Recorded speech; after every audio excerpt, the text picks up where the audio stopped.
Hello बच्चों, let's read this question. So the question says the effects of non-cooperation on the economic front were more dramatic. Analyze the statement. Second part is explain the effects of non-cooperation movement on the economic front. Third is explain the impact of non-cooperation movement in the economic field. And the fourth is analyze any three economic effects of the non-cooperation movement. यहाँ पे हमसे पूछा गया है कि non cooperation movement के economic front पे क्या इम्पैक्ट्स थे. Let's see the key concept. So the key concept is non cooperation movement.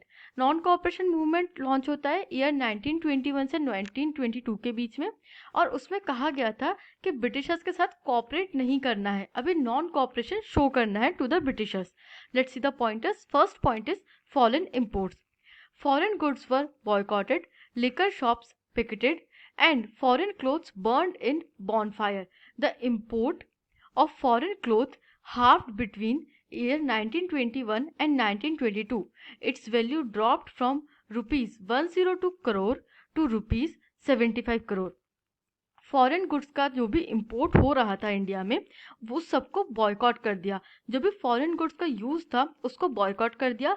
Liquor shops को पिकेटेड मतलब लूट लिया गया, और फॉरेन क्लोथ को बॉनफायर्स में मतलब सामूहिक आग लगा करके जला दिया गया. इस वजह से जो इंपोर्ट हो रहा था फॉरेन गुड्स का वो हाफ हो गया between the year 1921 and 1922.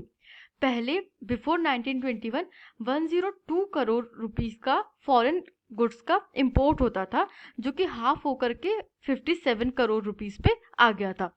Second is boycott of foreign goods. In many places merchants and traders refuse to trade in foreign goods of finance foreign trades. अब फॉरेन गुड्स का boycott हो रहा था तो मर्चेंट्स और traders जो थे वो भी मना कर देते हैं कि हम फॉरेन गुड्स में ट्रेड नहीं करेंगे, और फॉरेन गुड्स के ट्रेड को फाइनेंस करने में उसमें पैसा लगाने से भी मना कर देते हैं. Third is boost for Indian industry. As the boycott movement spread, people began discarding imported clothes and wearing only Indian ones. Production of Indian textile mills and handlooms went up. This provided a relief to the vanishing Indian industries. जैसे ही foreign goods का boycott होता है, Indian industry के जो goods है उनकी demand market में बढ़ जाती है. इससे जो इंडियन टेक्सटाइल मिल्स और हैंडलूम्स होते हैं उनकी डिमांड भी ऊपर चली जाती है, और ये एक रिलीफ, बहुत बड़ा रिलीफ प्रोवाइड करता है to the vanishing Indian industries. अब वैनिशिंग इंडियन इंडस्ट्रीज क्यों लिखा गया है? बिकॉज जो ब्रिटिशर्स थे उनका आइडिया ही ये था कि हम फॉरेन गुड्स को ला करके इंडियन मार्केट में इंडियन गुड्स से कम्पीट करवाएंगे, जिससे कि इंडियन टेक्सटाइल मिल्स और हैंडलूम्स पूरी तरीके से ख़त्म हो जाए, यहाँ के लोग बेरोजगार हो जाए. उनका ये कंसेप्ट था.